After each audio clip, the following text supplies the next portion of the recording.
Thank you, Connie.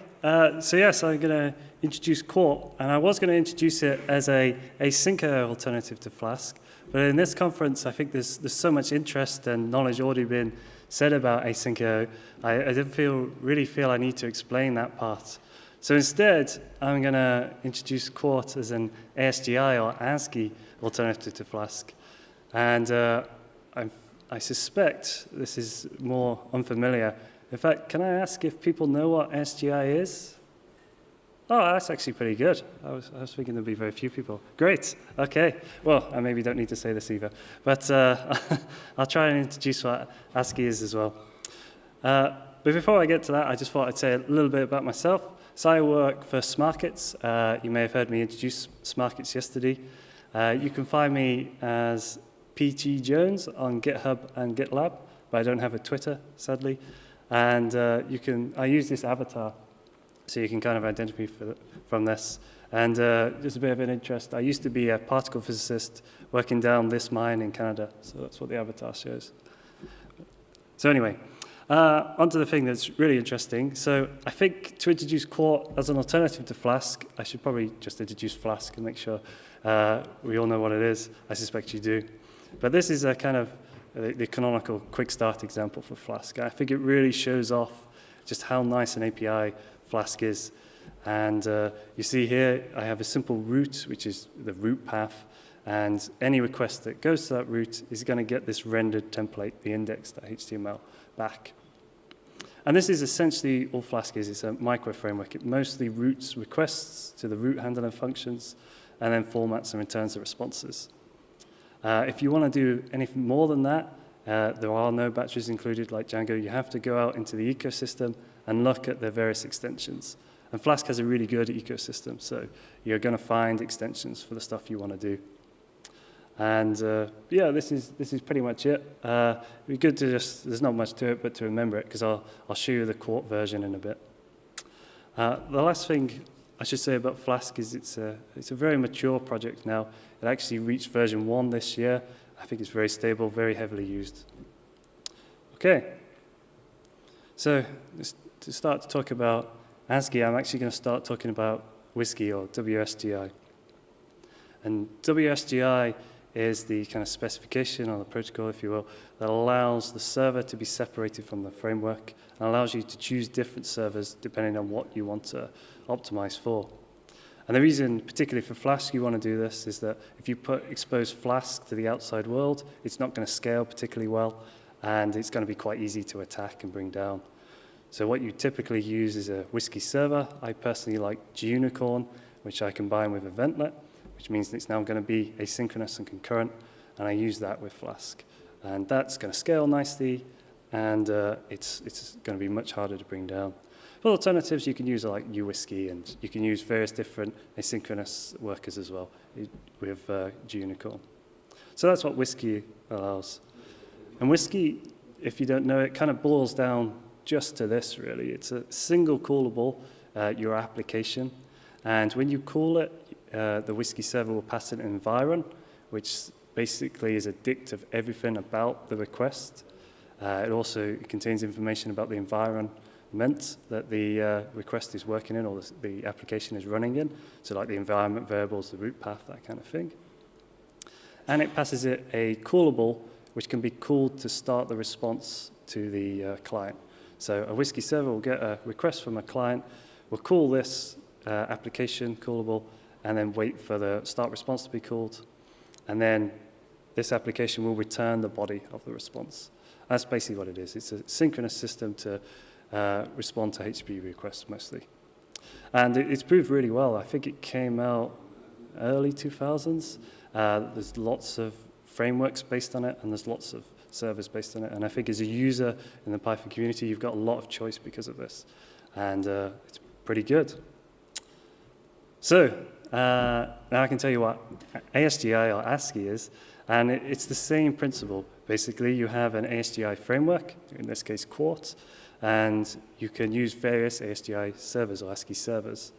And it's the same idea. You split the framework from the server, and as a user, you get your choice of what framework features are important to you and what server features are important to you.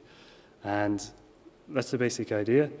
ASGI itself stands for now the Asynchronous Server Gateway Interface, rather than I think it was the Web Server Gateway Interface, which is WSGI.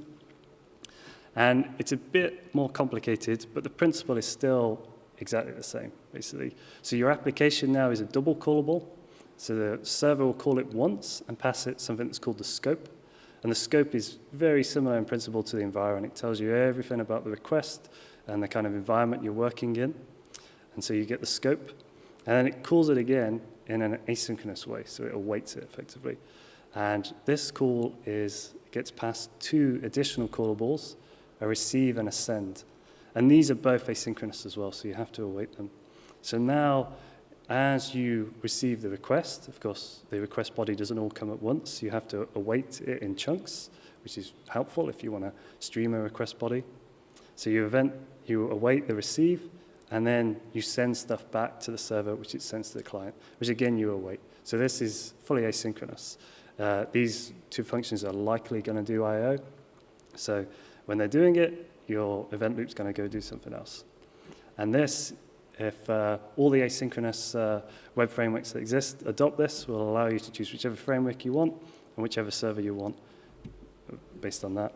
And this is how Quart is now. Quart is now an ASCII framework.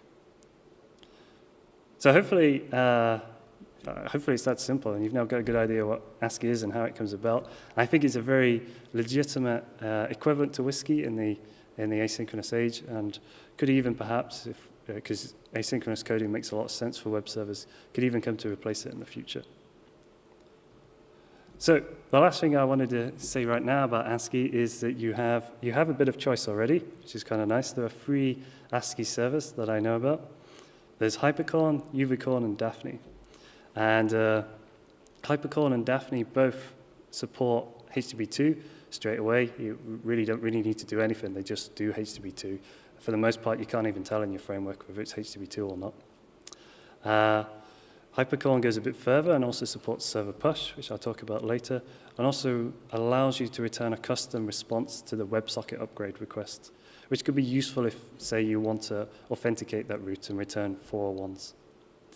There are some extra differences. So Daphne, I think, is very heavily used in the Django channels community, and I believe it's quite robust because of that heavy use. Uvicorn is very quick, as far as I can tell. It also has by far the best logo, which I decided to put up. And Hypercorn was originally part of Quart when I split it into ASCII framework and server. And Hypercorn, I think, is the most complete feature set of, I think, things that are useful.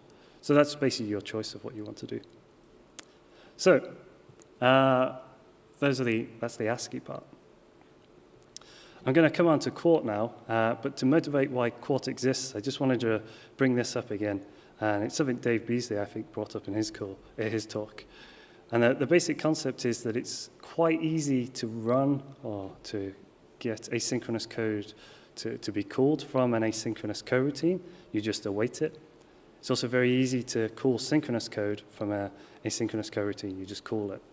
It gets very hard when you try and do it the other way around. When you have a synchronous function and you try and call another coroutine, it's going to work because you're calling a coroutine function. But all it's going to do is create a coroutine, and it's just going to sit there and do nothing. So it can be quite misleading and take you by surprise at the start. It doesn't error or anything like that.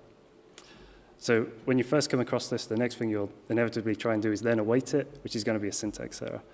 And this is, I think, the problem that really forces these additional libraries that now exist that are just async compared with the existing ones that were sync.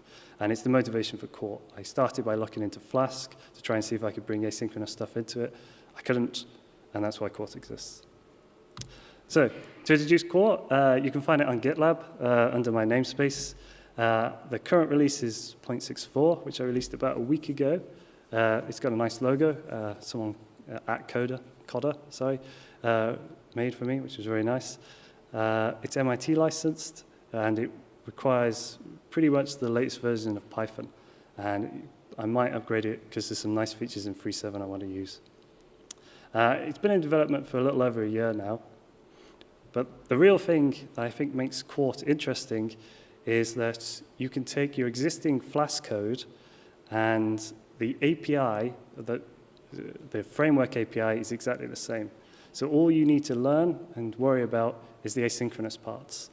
And if you take that original example, you can just find and replace Flask with Quart and add the async and await words where appropriate. And this can take a bit of getting used to, but basically you want to await any function or any call that you think might do some kind of I/O, and that's basically the rule for it. So just to emphasize, the thing I think makes Quart useful is you can just find, replace Flask with Quart, add the async and await, and that's your transition. You just need to learn the asynchronous parts, not the framework. And to emphasize how I'm doing this, like Quart's aim is to exactly match the Flask public API, which includes the Werkzeug public API in a lot of places, if you know about how Flask works. And it tries to match the Flask private API, especially the bits that are well used. And so that's how they relate. I'll come back to later on how they could relate into the future as well. Another example of, just to kind of emphasize this point, if I took this little snippet off the Flask snippets sites, it's just a basic authentication system. And all I had to do to make this work with Quart is just add the async keyword and the await keyword, and I'm done. Hey.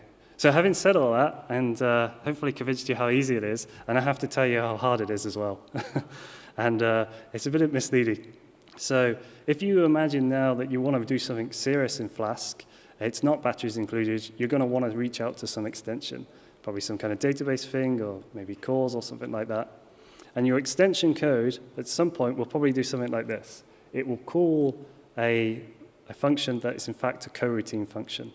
And in Quart, the request.getJSON is a coroutine function.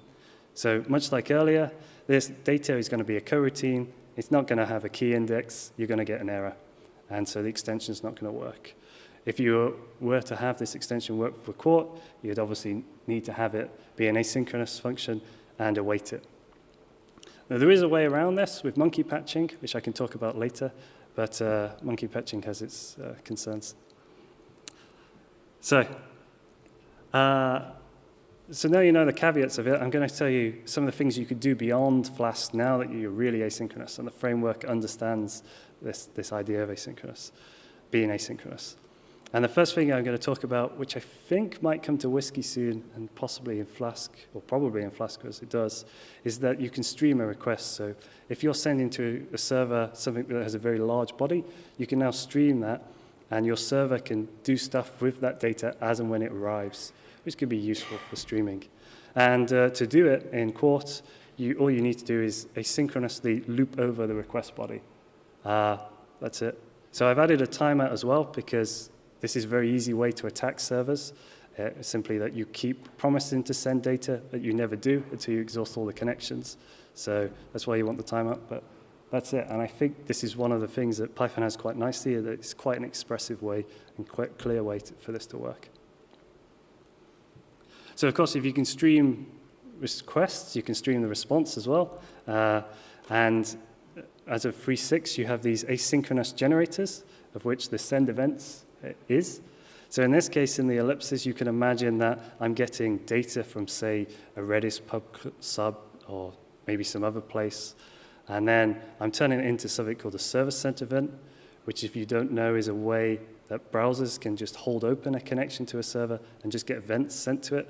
It's very useful for notifications or maybe news and stuff like that. And then I yield it, and I yield the raw bytes, and Quart's going to send that to the client.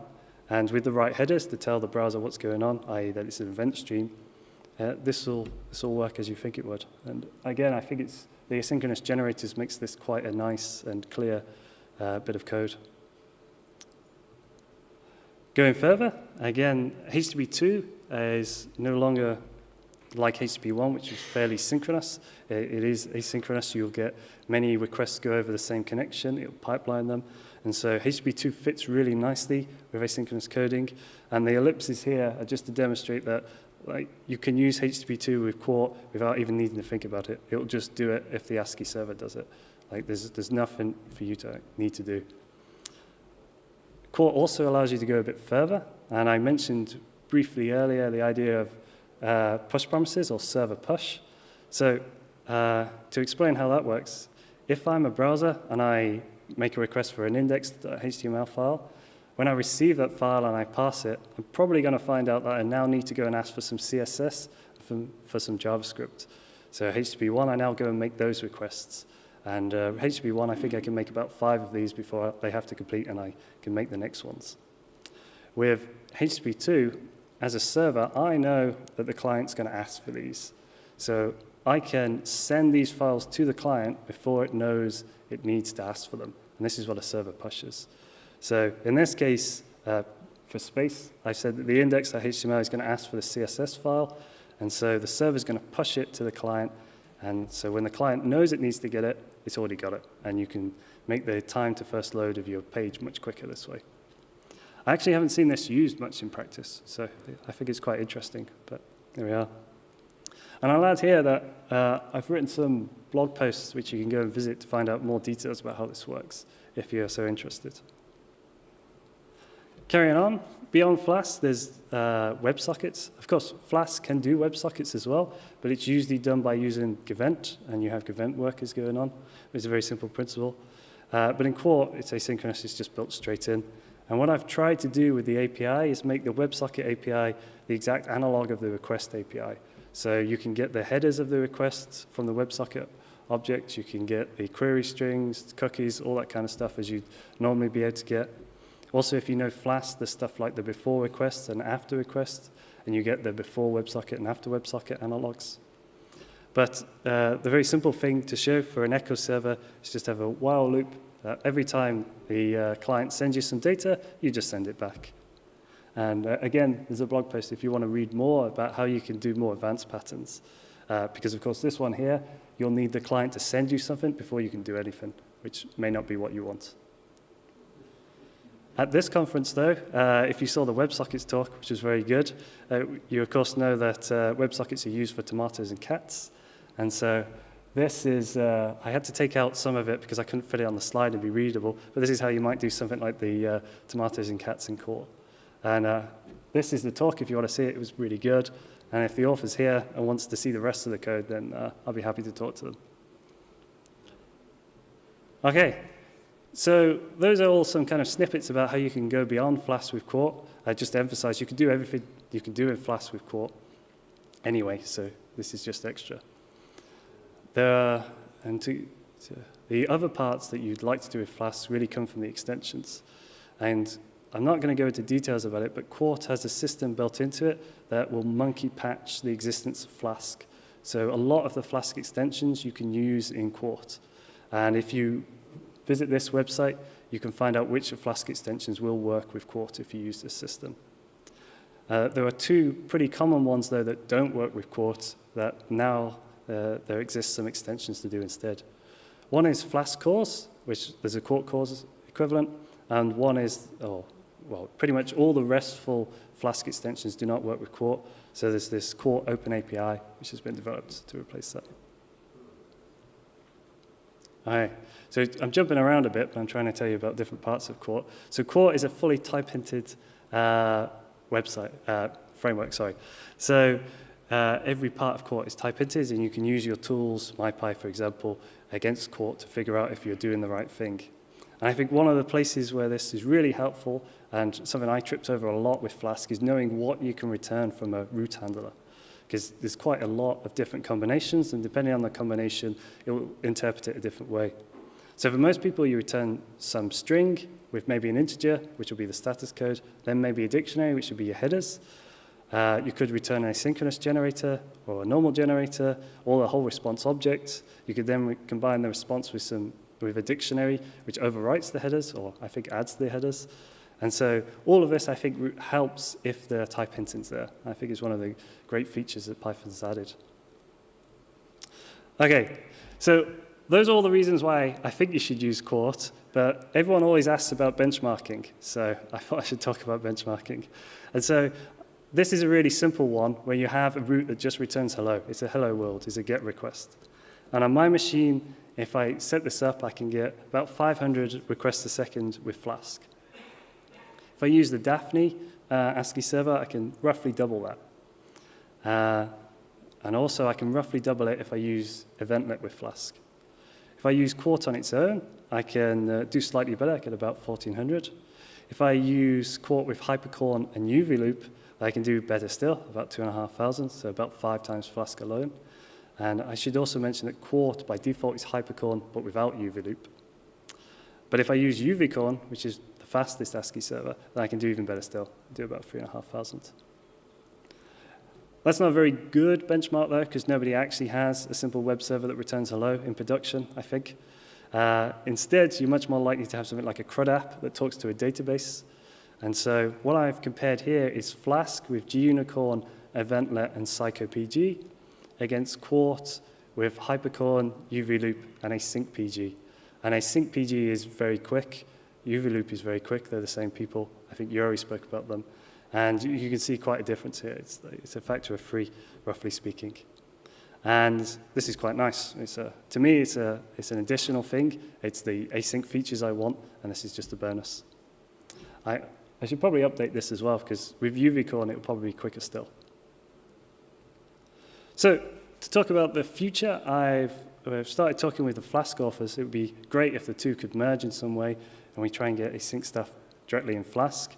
It also has been suggested that Quart and hypercorn support Trio or Curio, much like Gunicorn supports Eventlet and Gevent.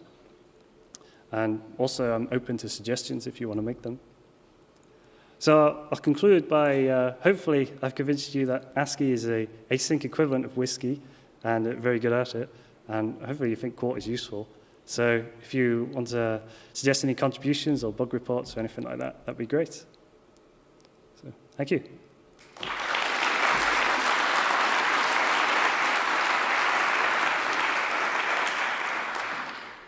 So I think there's a few minutes for questions, if anyone would like to ask a question.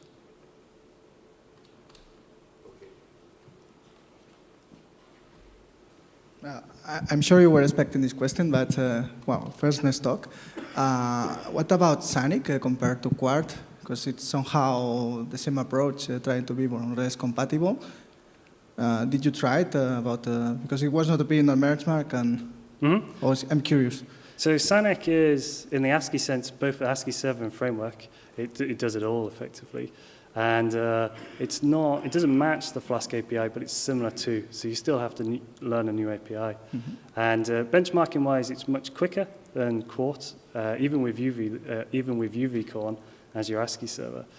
But there are lots of reasons why that is. So you start, to make Quart as fast, you can start by disabling some of the attack protections. So there was an article put on Reddit about how you can bring down Sonic servers fairly easily. You can't do the same with Quart. But if you turn them off, you get some performance back.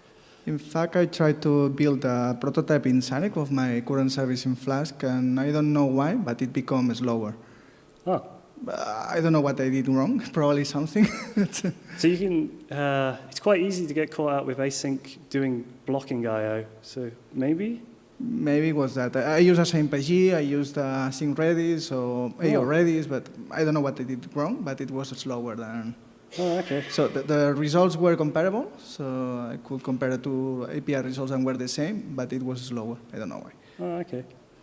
Yeah, usually I found Sonic is I will try. quicker. Yeah. I will try Quart. Thank you. Okay. Great talk.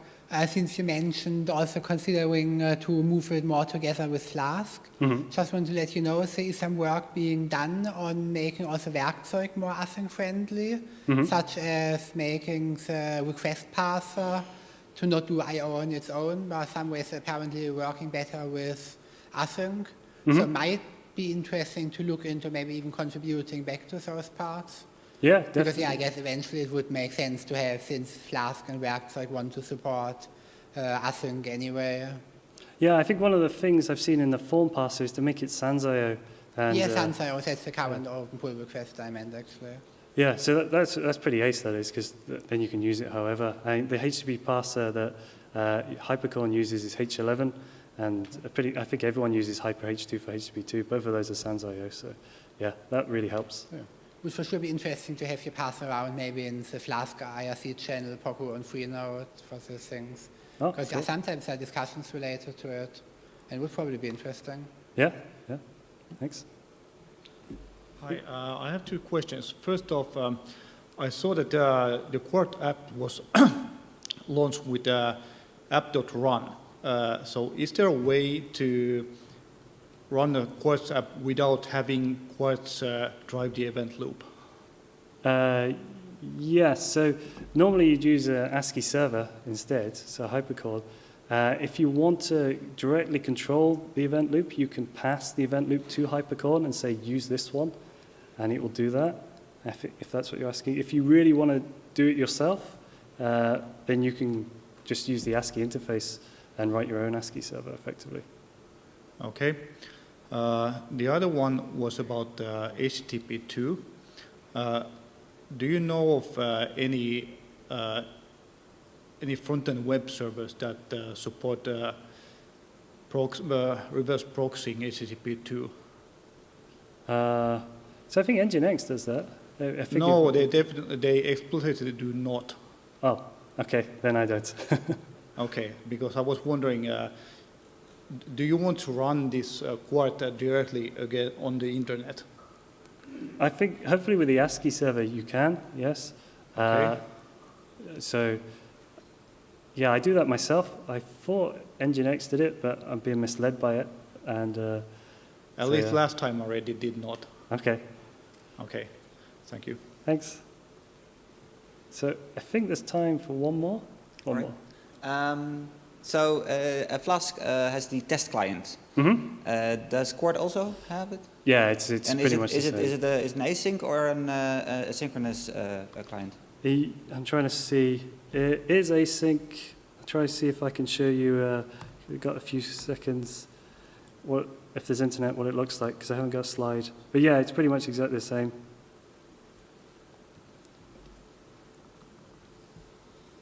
So there you go. So you create the test client, Yeah. and then you just do await the get instead of just a normal get. All right, cool.